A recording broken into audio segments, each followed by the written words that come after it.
Hi welcome to hash tag నేను మీ మనోజ్. గత 8 రోజులుగా కేంద్రంలో రాజకీయ కార్యకలాపాలు ఊపందుకున్నాయి. కేంద్ర హోంమంత్రి అమిత్ షా చేసిన ప్రకటన ఇందుకు కారణం.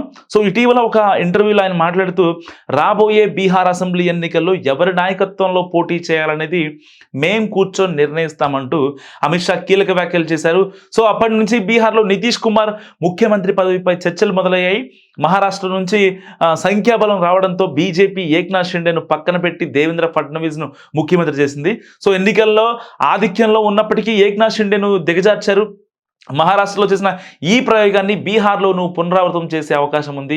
ఈ కారణంగా ఎన్డీఏ ప్రభుత్వంలో నితీష్ కుమార్ అసౌకర్యానికి గురవుతున్నారు. నితీష్ కుమార్ ఎన్డీఏ నుంచి బయటకు వస్తే కేంద్రంలో రాజకీయ భూకంపం వచ్చి మోడీ నేతృత్వంలోని ప్రభుత్వం పడిపోయే అవకాశం ఉంది. ముఖ్యమంత్రి పదవిని కాపాడుకునేందుకు నితీష్ కుమార్ పెద్ద ఎత్తుగడ వేసే అవకాశం ఉందన్న చర్చలు కూడా జరుగుతున్నాయి. సో 2 రోజుల క్రితం వచ్చిన నితీష్ కుమార్ ఆరోగ్యంపై వచ్చిన వార్తలే ఈ చర్చల వెనక కారణంగా తెలుస్తుంది. సో డిసెంబర్ 20న ఆయన ఆరోగ్యం ఒక్కసారి క్షీణించింది. అతను జలుబు, దగ్గు, జ్వరంతో బాధపడ్డారు.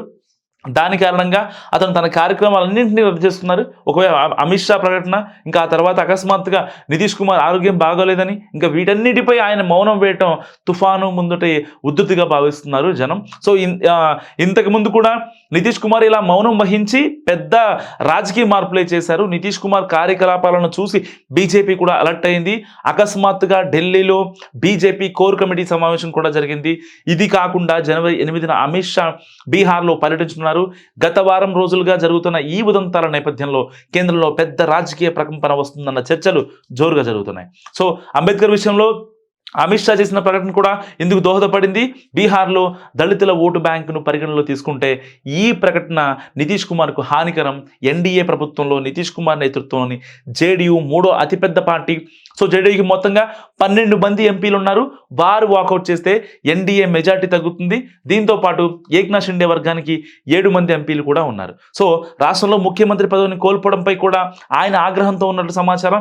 ఇలాంటి పరిస్థితుల్లో నితీష్ కుమార్ పెద్ద అడుగు వేస్తే కేంద్రంలో రాజకీయ భూకంపం వచ్చే అవకాశం ఉందన్న అభిప్రాయాలు కూడా వ్యక్తమవుతున్నాయి.